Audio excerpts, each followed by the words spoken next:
નમસ્કાર, હું રેશમા મિશન કાશ્મીરમાં આપનું સ્વાગત કરું છું અને હવે એવું પણ કહી શકાય કે કાશ્મીરમાં બધાનું સ્વાગત છે. જે હા, 370 પર સરકારનો ઐતિહાસિક આ એક નિર્ણય છે જેમાં ઇતિહાસ લખાશે, સુવર્ણ અક્ષરે 370નો ઇતિહાસ લખાશે અને તેમાં પણ મોદી સરકારની આ વિજય અને તમામ જગ્યાએ શુભકામનાઓ અત્યારે અપાઈ રહી છે. તો સૌપ્રથમ અમે પણ આપને ખૂબ ખૂબ શુભકામનાઓ આપીએ છીએ. આ બાબતને સમજવી જે છે અત્યારે સામાન્ય લોકો માટે કદાચ એવું કહી શકાય કે ખૂબ જ કઠિન પડે, પણ જો આની અંદર સમજવામાં જો જઈએ તો ખૂબ જ ઇન્ટરેસ્ટિંગ આ વસ્તુ છે અને તેની સાથે સાથે જેમ જેમ સમજતા જઈશું તેવી રીતે આપણને એક ગર્વ અનુભવાશે આ સરકાર ઉપર, ગર્વ અનુભવાશે આ નિર્ણય ઉપર, આ ઐતિહાસિક નિર્ણય કેમ આટલો જોરશોરથી અત્યારે તમામ જગ્યાએ અત્યારે વાતો થઈ રહી છે, કેમ જોરશોરથી આની ચર્ચા થઈ રહી છે. તેની સાથે સાથે આપણે પણ આ ચર્ચામાં ભાગ લઈએ અને આ ચર્ચાની શરૂઆત કરી રહ્યા છે. મારી સાથે જોડાયા છે દેવાંગ આચાર્ય અને એડવોકેટ હર્ષ રાવલ. આ બંનેનું સ્વાગત છે સ્ટુડિયોમાં. એડવોકેટ હર્ષ, સૌપ્રથમ વાત અહીંયા કે જે પ્રકારે કલમ 370 પર મોદી સરકારનો ઐતિહાસિક નિર્ણય કેવી રીતે જોઈ રહ્યા છો આપ? બેઝિકલી આ વસ્તુ 370 જે રિપીલ થયું એની પાછળ એ પણ જોવું જોઈએ કે એનું જેનેસિસ શું હતું. પોલિટિકલ સિનારીઓ જ્યારે 370 ઇન્ટ્રોડ્યુસ થયું એ વખતે જે રાજકીય સમીકરણો હતા એના કારણે એક આ ટેમ્પરરી પ્રોવિઝન એડ કરાયું હતું, સ્પેશિયલ સ્ટેટસ કાશ્મીરને અપાયું હતું. 1954ની અંદર સેક્શન 35 આર્ટિકલ 35A એની અંદર એડ કરાયું અને એની અંદર જે સ્પેશિયલ રાઇટ્સ એના કાશ્મીરના લોકો માટે અપાયા હતા. એ પ્રેસિડેન્શિયલ ઓર્ડર હતો જે એક્ઝિક્યુટિવ ઓર્ડર કહી શકાય, એક્ઝિક્યુટિવ ડિસિઝન કહી શકાય. અને એ executive decision without consultation of the parliament લેવાયેલો અને એ જ રીતે આજે જે આ ડિસિઝન છે એ રીતે જ પ્રેસિડેન્શિયલ ઓર્ડર થયો છે અને એના ઉપર 370 રિપીલ કરાયો છે અને અલ્ટિમેટલી 370નો જે પોર્શન રિપીલ થયો છે, નીકળ્યો છે, એના કારણે 35A પણ ઇનફ્રેક્ચોસ થઈ ગયો છે. એટલે ultimately now you can say કે Kashmir is now an integral part in every manner. So એ અર્થે જોઈએ તો કાશ્મીરના લોકો માટે અને ભારતીય જનતા માટે પણ એક બહુ મહત્વનો ઉત્સવ અને દિવસ છે. જી દેવાંગજી, જે 370 આવ્યું તે વખતે એને 306A કરીને કોન્સ્ટિટ્યુશનલ એસેમ્બલીમાં મૂકવામાં આવેલું, જે ડ્રાફ્ટિંગ કમિટી ઓન કોન્સ્ટિટ્યુશન હતી એને. અને એની અંદર એક એવું ઊભો કરવામાં આવેલો કે ભાઈ એ વખતે વોર લાઇક સિચ્યુએશન હતી, આપણે યુએનમાં એન્ટેંગલ હતા અને આનો ભારતનું સંવિધાન 1950માં લાગુ કરવા જઈ રહ્યા હતા 26 જાન્યુઆરીએ. તો આ કેવી રીતે લાગુ કરી શકશું ભારતનું સંવિધાન જમ્મુ કાશ્મીરની અંદર. એટલે ગોપાલાસ્વામી અયંગર દ્વારા દેવાંગજી, હું આપણે રોકેશ પ્રવીણ તોગડિયાની અત્યારે પ્રેસ કોન્ફરન્સ જે સંબોધી રહ્યા છે, સીધા જઈશું ત્યાં.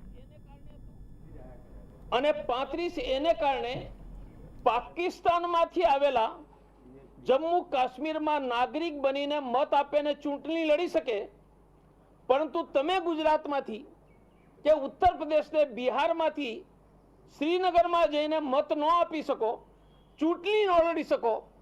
એટલે આ કલમને કારણે એમને પાકિસ્તાની પ્રિય હતા એને ભારતના ગુજરાત, રાજસ્થાન, મહારાષ્ટ્ર, યુપી, બિહારના નાગરિકો પ્રિય નહોતા. આ કલમ આર્ટિકલ હટવો જ જોઈતો તો હટ્યો.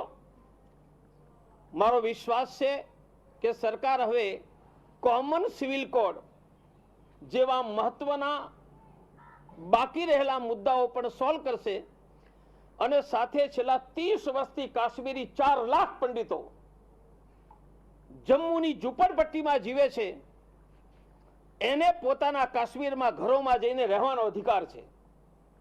મારો વિશ્વાસ છે કે કેન્દ્ર સરકાર આ 4 લાખ પંડિતોને એના ઘરોમાં પાછા વસાવશે. એના ઘર પર મુસલમાનોએ કબજો કર્યો હશે તો પાછા અપાવશે, એના ખેતરો પાછા અપાવશે અને આ દેશમાં ભારત એક છે આ ફરીથી સિદ્ધ થશે. હું કેન્દ્ર સરકારના નિર્ણયનું સ્વાગત કરું છું અને રાજ્યસભામાં બિલ રજૂ કરવા માટે અમિતભાઈ શાહને પણ અભિનંદન આપું છું. તમને લાગે છે કે રામ મંદિર પણ બની શકશે આને આધારે સરકાર જશે? હું તો વિશ્વાસ રાખું છું કે 370 હટી શકતું હોય તો કોમન સિવિલ કોડ પણ તરત જ આવી શકે અને સંસદમાં કાનૂનથી રામ મંદિરનો કાયદો પણ બની શકે, કારણ કે આ બધું તો 370ના પ્રમાણમાં તો બહુ સહેલું છે.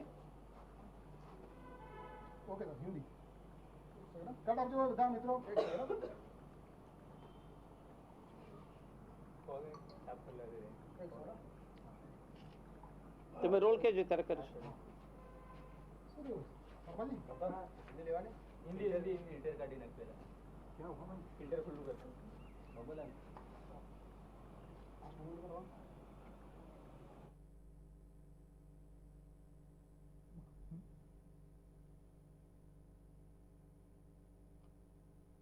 તો પ્રવીણ તોગડિયાએ અહીંયા કહ્યું છે કે 370 જે હટવો જોઈતો તે હટ્યો છે. હવે કોમન સિવિલ કોડ પણ હટવો જોઈએ. તે સાથે સાથે જ અહીંયા એક એમણે આશા વ્યક્ત કરી છે અને અમિત શાહને અભિનંદન પાઠવ્યા છે. તે સાથે જ મોદી સરકારને પણ તેમણે અભિનંદન પાઠવ્યા છે. મહત્વની બાબત, તમામ જગ્યાએથી અભિનંદન જ્યારે પાઠવી રહેવામાં આવ્યા છે અને સાથે સાથે તમામ લોકો જે છે આ ખુશીને વધાવી રહ્યા છે. તેવી જ રીતે અહીંયા પ્રવીણ તોગડિયાએ પણ અત્યારે આ ખુશીને વધાવી છે, આ ફેસલો છે તેને આવકાર્યો છે.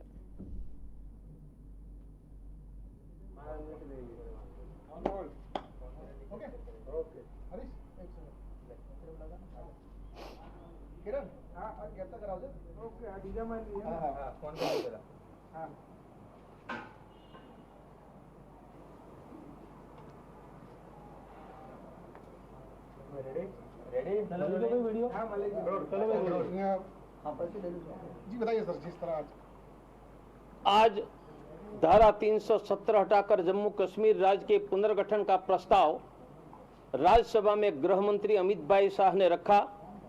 मैं उनका और संपूर्ण केंद्र सरकार के इस निर्णय का स्वागत करके अंतर्राष्ट्रीय हिंदू परिषद के द्वारा पूर्ण समर्थन कर रहा हूं. बहुत बड़े आनंद की बात है कि देश में अलगाव पैदा करने वाले 370 की धारा जा रही है. यह धारा के कारण स्थिति यह थी कि जम्मू कश्मीर के गुलाम नबी आजाद उत्तर प्रदेश से संसद सभ्य बन सकते थे, पर यह देश का प्रधानमंत्री श्रीनगर में जाकर कॉरपोरेशन का चुनाव नहीं लड़ सकता था.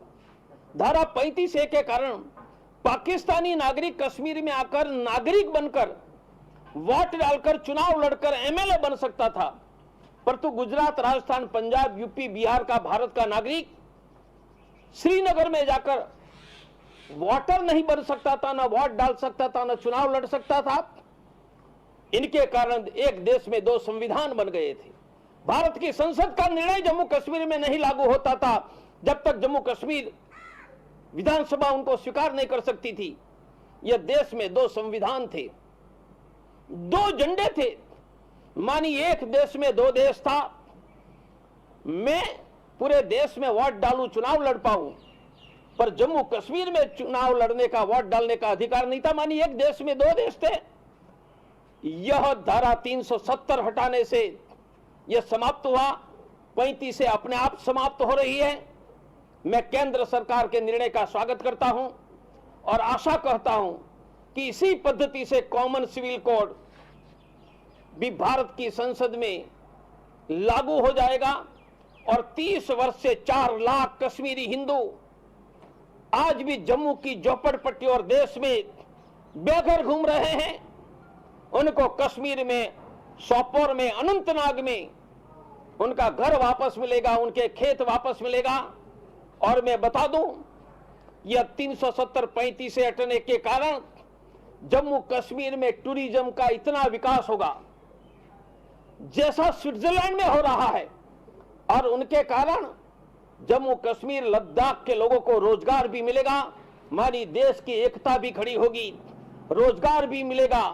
और केंद्र सरकार का सीधा शासन आने के कारण पत्थरबाजों पर गोलियां चलाने का अधिकार मिल जाएगा. आतंकवादियों का सफाया करने का केंद्र सरकार को अधिकार मिलेगा. मेरा विश्वास है कि केंद्र सरकार अब कश्मीर में पत्थर मारने वाले पत्थरबाजों पर गोलियां चलाकर, उनकी औकात दिखाकर आतंकवाद विहीन कश्मीर घाटी बनाकर देश को सुरक्षित करेंगे. प्रवीण भाई, आप जो बोल रहे हैं कि ये दो झंडे थे, उनको ये हो रहा था, तो उनको जब देश आजाद हुआ तो विशेष दर्जा दिया गया था, उसके तहत ये सब प्रावधान थे. नहीं, उसमें हुआ था. महबूबा मुफ्ती ने भी कहा है कि हमको कोई मेहरबानी नहीं हो रही है, ये उनका हक है. नहीं, 15 अगस्त 47 को देश आजाद हुआ, तब अंग्रेजी में प्रिंसली स्टेट कहते हैं, राजाओं के सभी राज्यों ने विलीनीकरण किया, जम्मू कश्मीर ने नहीं किया था. जब पाकिस्तान ने कुछ महीनों के बाद हमला किया तब विलीनीकरण किया तब यह बात हुई थी कि उनकी जम्मू कश्मीर की चिंता करेंगे, इसलिए जब संविधान बना तब अस्थायी रूप से, it was a temporary, it was not a permanent, अस्थायी रूप से धारा 370 और 35 आई। किसने दी? केंद्र सरकार ने दी। तो केंद्र सरकार ने हटा ली क्योंकि तब आवश्यकता लगी होगी। अब तो 70 साल हो गए, तब तो टीवी नहीं था, इंटरनेट नहीं था, आज दुनिया बदल गई है, तो तब के कानून आज रखना कोई आवश्यक नहीं है। यह तो महबूबा मुफ्ती और 2-3 परिवार की बपोती कश्मीर में चल रही है। यह निर्णय से उनकी बपोती लूट जाएगी और कश्मीर और जम्मू का कॉमन व्यक्ति को रोजगार मिलेगा। उनको यह नहीं चाहिए अपनी बपोती लूट जाए, इसलिए विरोध कर रहे हैं। सही मायने में कश्मीर आजाद हुआ है क्या? नहीं, आजाद तो जब महाराजा हरि सिंह ने भारत के साथ विलीनीकरण तब हुआ था, परंतु यह आजादी कश्मीर के लोगों की ज्यादा थी। जम्मू और लद्दाख के लोगों को यह आजादी का लाभ नहीं मिल रहा था, अब सबको मिलेगा। क्या कहेंगे जिस तरह जम्मू कश्मीर का मसला भी हल हो गया है, राम मंदिर के बारे में क्या कहना चाहेंगे कि क्या होना चाहिए? मेरा कहना, जम्मू कश्मीर का मसला तो कठिन था, यह यदि संसद में हल हो सकता है तो अयोध्या तक की सोमनाथ से यात्रा कर सौगंध राम की खाते हैं वह कहने वाले और उस रथ पर बैठने वाले नरेंद्र भाई मोदी अब जरूर संसद में कानून बनाकर राम मंदिर बनाने का मार्ग भी खोल देंगे, कॉमन सिविल कोड भी बना देंगे। अपेक्षा बढ़ती जा रही है धीरे धीरे। अपेक्षा तो होनी चाहिए, देश ने चुनकर प्रधानमंत्री बनाए हैं, तो उनसे अपेक्षा नहीं करेंगे तो क्या इमरान खान से करेंगे? आपने अमित शाह को शुभकामनाएं दी, आपने क्योंकि नहीं दिया। राज्यसभा में ये प्रस्ताव गृह मंत्री ने रखा, इसलिए उनका नाम दिया। मैंने पूरी केंद्र सरकार को उसके लिए धन्यवाद किया। Thank you. ठीक है मित्रों,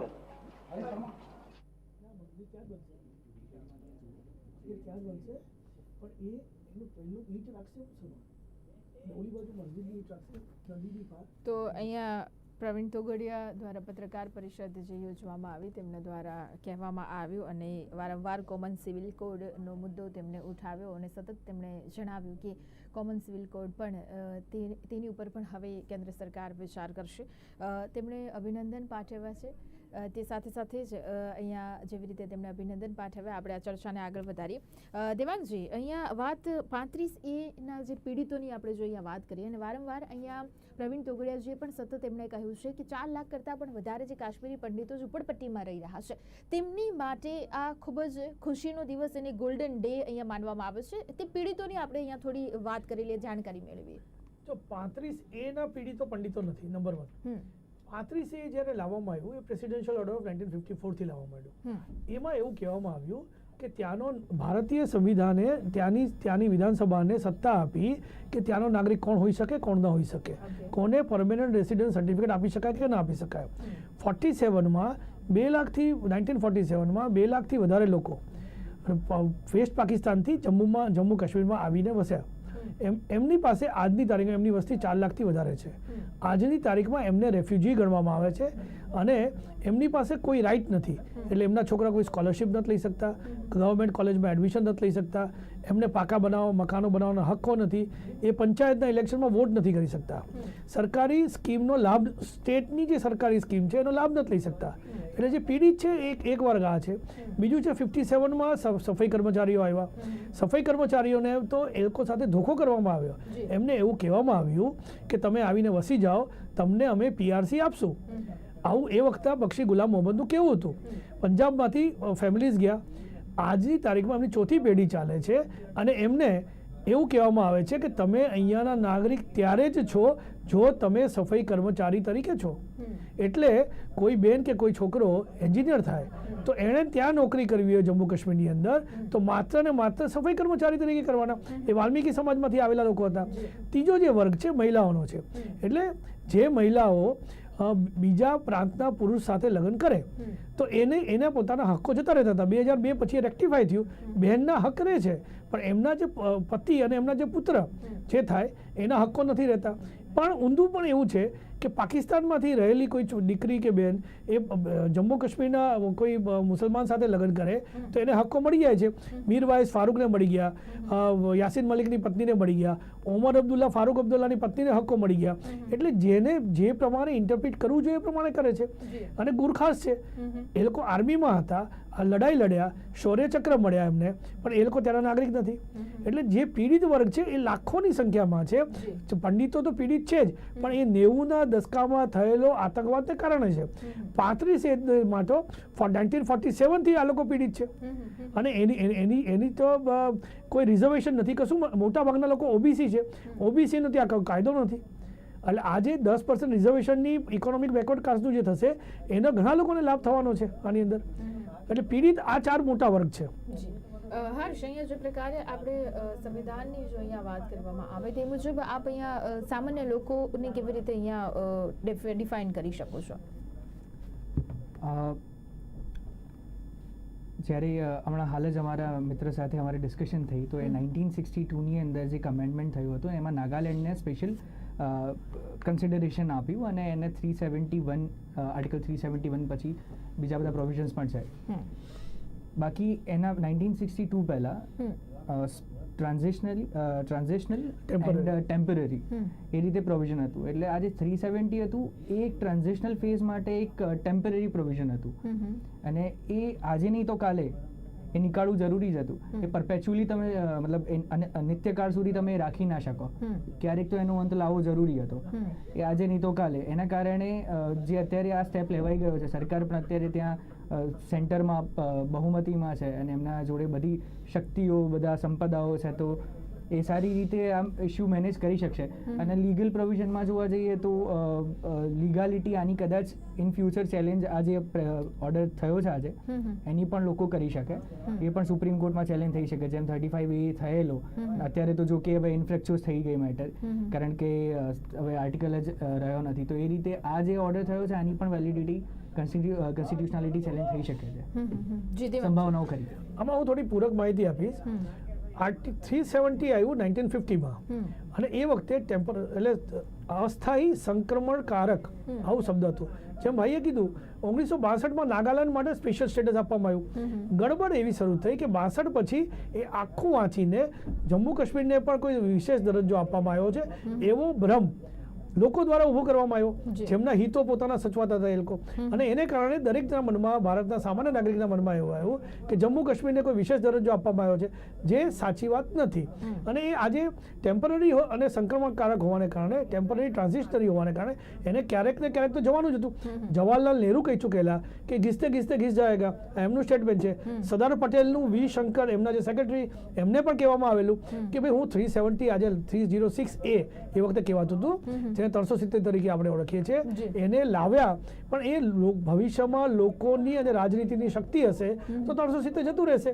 એટલે આ એ પ્રમાણે જે કામ કરવું જોઈએ ઘણા વર્ષ પછી થયું છે, પણ જે થયું છે સારું થયું છે. જી, એકદમ વાત સાચી આપની દેવાંગજી. તે સાથે સાથે જે બીજી મહત્વની બાબત કે હવે શું થઈ શકે, કારણ કે જે પ્રકારનો નિર્ણય હતો, ઐતિહાસિક નિર્ણય આપણે આને ગણાવ્યો છે અને તે લેવામાં પણ આવ્યો છે. હું ખોટી ના હોઉં તો 70 થી 74 વર્ષ પછી, આઈ થિંક 70 વર્ષ બાદ નો આજે આખો નિર્ણય છે તેને લેવામાં આવ્યો છે. હવે આના પછીના સ્ટેપ કયા કયા હોઈ શકે, કેટલી તૈયારી અહીંયા રાખવાની જરૂરત છે? આ સૌથી મોટો સવાલ એટલા માટે છે કે હવે શું એ સતત લોકોના મનમાં પણ સવાલ થઈ રહ્યો છે. બે પાસા છે. જે અલગતાવાદી નેતાઓ, રાષ્ટ્ર વિરોધી લોકો અને જે લોકો પોતાની ઇકોનોમી આ 370ની આડમાં એક ધોકો કરીને ચલાવતા હતા, એ લોકો દ્વારા કંઈક ને કંઈક ઉપદ્રવ તો કરવામાં આવશે જ. પાકિસ્તાન દ્વારા પણ એમણે 47 થી લઈને ત્યાંના લોકો માટે જે નેરેટિવ સેટ કર્યો છે એમની માટે પણ ચેલેન્જ થઈ ગઈ છે. એટલે એ લોકો પણ કંઈક ને કંઈક એમના સ્લીપર મોડ્યુલ સેલ જે છે ભારતભરમાં ત્યાંથી કંઈક ને કંઈક કરવામાં આવશે.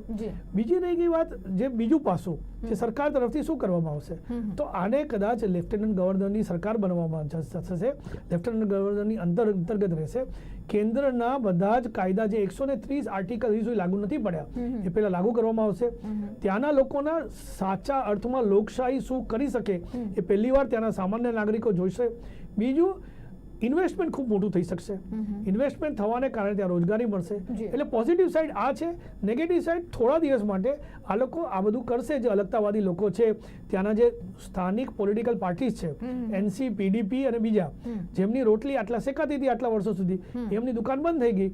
એટલે એ લોકો પણ ક્યાંક ને ક્યાંક કોકને કોક પ્રકારના ઉપદ્રવો કરશે. જી. પણ આને રાષ્ટ્રીય દ્રષ્ટિકોણથી જોઈએ તો ત્યાંના સામાન્ય લોકો માટે ખૂબ મોટું પોઝિટિવ પાસું છે. Right. ત્યાંના લોકો આને વેલકમ જ કરે છે. અને આ લોકો પીડી થતા ખબર નહોતી, પહેલી વાર ડેમોક્રેસી શું કામ કરી શકે એ ડાયરેક્ટ એ લોકો જોશે. જી, પણ અહીંયા દેવાંગજી કેટલા લોકો એવા કે જે આને એક્સેપ્ટ કરશે અને ડેમોક્રેસીને જોવા માટે આતુર હશે? સારો પ્રશ્ન છે. અત્યાર સુધી જે પણ ચર્ચા ચાલી 70 થી લઈને અત્યાર સુધી, એટલે 70 વર્ષ સુધી, 47 થી લઈને અત્યાર સુધી, એ માત્ર કાશ્મીર સેન્ટ્રિક રહી. જમ્મુ અને લડાખ, જે અત્યારે ભારતમાં જમ્મુ કાશ્મીર છે એનો 85% ભાગ છે, એનું પોપ્યુલેશન વધુ છે, એ લોકોને તો દર વખતે પીડિત જ રહ્યા. લડાખમાં દારૂણ ગરીબી છે, એની ક્યારે ચર્ચા થઈ નહીં. ટીવી ડિબેટમાં પણ કાશ્મીરના જ લોકો ટીવી પર આવતા હતા. ક્યારે કોઈ જમ્મુનો નેતા ટીવી ડિબેટમાં જમ્મુનો પક્ષ રાખવા માટે કોઈ બોલાવ્યો નથી. આને કારણે જમ્મુ અને લડાખને સૌથી મોટો ફાયદો થશે. બીજું, ત્યાં જે પહાડી લોકો છે, પહાડી મુસલમાન છે, ગુર્જર મુસલમાન છે, રાજપૂત મુસલમાન છે, શિયા મુસલમાન છે, એમનું ત્યાંની પોલિટિકલ પાર્ટીમાં કોઈ સે નહોતો. પોલિટિકલ સેટઅપમાં, એડમિનિસ્ટ્રેટિવ સેટઅપમાં આ લોકોનો પોતાનો અવાજ વધશે ત્યાં આગળ. એટલે ત્યાંના સામાન્ય નાગરિકને તો બહુ મોટો ફાયદો થશે. તમે જે કદાચ કેટલા લોકોને ફાયદો થશે, હું માનું છું ત્યાં સુધી ત્યાંના 90% થી વધારે લોકોને આમાં ફાયદો છે. જે 10% લોકો છે એમાંથી પણ તમે આજના તારીખમાં યુવાનોને જુઓ તો પથ્થર મારવાની ઘટનામાં 2000 લોકોથી વધારે ઇન્વોલ્વ થયા નથી. અને ઇન્ટેલિજન્સે પુરવાર કર્યું છે કે એકની એક ગેંગ બીજી જગ્યાએ જાય છે. આ બધી ગેંગો ત્યાં બંધ થઈ જશે. એટલે ત્યાંના સામાન્ય નાગરિકને ધીમે ધીમે કરીને આ એકદમ એટલું કોમ્પ્લેક્સ સિચ્યુએશનમાં આને મૂકી દેવામાં આવેલું. આને સોલ્વ કરવામાં થોડા વર્ષ લાગશે, પણ એક સિચ્યુએશનમાં જઈ શકશું આપણે. જી, પણ દેવાંગજી, અહીંયા સવાલ ફરીથી એવો થાય છે કે જેટલા લોકો એક્સેપ્ટ કરવા વાળા છે, જેને રિયલમાં ડેમોક્રેસી જોવી છે, જેને ફીલ કરવી છે અને તેમને સામાન્ય રીતે જીવવું છે, ભલે તે કાશ્મીરમાં હતા, સામાન્ય લોકો પણ સામાન્ય રીતે નહોતા જીવી શકતા, કારણ કે જે વિશેષ અધિકાર આપવામાં આવ્યો હતો તેના અર્થે તેમને બહુ વિશેષ રીતે જીવાડવામાં આવતા હતા. અને ત્યાંનો લોકો દ્વારા અલગ અલગ રીતે એજન્ડા ત્યાં પોતાના બનાવવામાં આવતા હતા. તે હવે બધા જ પૂરા થઈ જશે. પણ તેમ છતાં આ બાબતને એટલું જલ્દીથી એક્સેપ્ટ કરવામાં પણ થોડી મુશ્કેલીઓ તો જરૂર પડશે અહીંયા, એવું લાગી રહ્યું છે. એટલે હું એ જ કહું છું કે જે નેરેટિવ સેટ થયો, આપણે જે મીડિયામાં જોઈએ છીએ, એ તો ખાલી શ્રીનગર. એટલે તમને એક્ઝામ્પલ આપું કે જ્યારે મીરવાઇઝ ફારૂક એમ કે કાશ્મીર બંધ, આપણને એમ લાગે કે જમ્મુ કાશ્મીર આખું બંધ છે. જ્યારે મીરવાઇઝ ફારૂક કે ત્યારે ખાલી ડાઉનટાઉન શ્રીનગર બંધ રહે. પણ જે રીતે અમદાવાદમાં કોઈક એરિયામાં ઉપદ્રવ થતો હોય અને આપણને એમ કે એ એરિયા બંધ છે, પણ આપણે ટીવી મીડિયાથી એવું ન કહી શકીએ કે આખું અમદાવાદ બંધ રહ્યું. અત્યાર સુધી એ થતું હતું. ત્યાંના લોકો તો આને સારી રીતે વેલકમ કરવાના છે જ. અત્યાર સુધીનો નેરેટિવ જે સેટ થયો એ નેરેટિવ તોડવાની વાત હતી. નેરેટિવ તોડવાની બાબતમાં મોટું પગલું છે. ત્યાંના લોકો માટે આ એક મોટી તક છે. રાષ્ટ્ર અને ત્યાંના લોકો રોજે રોજ સ્ટ્રગલ કરતા હતા. આજે સમજનો ભ્રમ હતો એ ભારત રેસ્ટ ઓફ ધ ઇન્ડિયામાં હતો કે જમ્મુ કાશ્મીર ભડકે બળી રહ્યું છે. અરુણધતી રોયે જ્યારે આર્ટિકલ લખ્યો કે બર્નિંગ કાશ્મીર, આખા વિશ્વમાં એનો પ્રસિદ્ધિ મળી. એ દિવસે કાશ્મીરમાં કશું થયું જ નહોતું. અફઝલ ગુરુની ફાંસી વખતે એવું કહેવામાં આવ્યું કે કાશ્મીર ભડકે બળશે. ત્યાં જ્યાં મુસ્લિમ શોપિયાન છે, રાજૌરી છે, પૂંચ છે, આ બધા વિસ્તાર જ્યાં 80% મુસલમાન છે, તે એક દિવસનું ધરણા પ્રદર્શન નહોતું થયું. એટલે ત્યાંના લોકો પણ સામાન્ય લોકો છે, એ લોકો પીડિત છે. આજે 15મી ઓગસ્ટે ત્યાંની બધી નગર પંચાયતો સેલિબ્રેશન કરવા જઈ રહી છે 15મી ઓગસ્ટનું. એટલે આ જે ભ્રમ ઉભો કરવામાં આવ્યો હતો કે જમ્મુ કાશ્મીર એટલે કાશ્મીર અને કાશ્મીર એટલે પીડીપી અને એનસી, આ તોડવાનું કામ આ સરકારે કર્યું છે. એક સારી દિશામાં સારું પગલું છે. બધાએ સ્વીકારવું જોઈએ. જી, ચોક્કસ. દર્શક મિત્રો, આ તમામ પ્રકારની ચર્ચા આપણે આગળ વધારતા રહીશું. અત્યારે સમય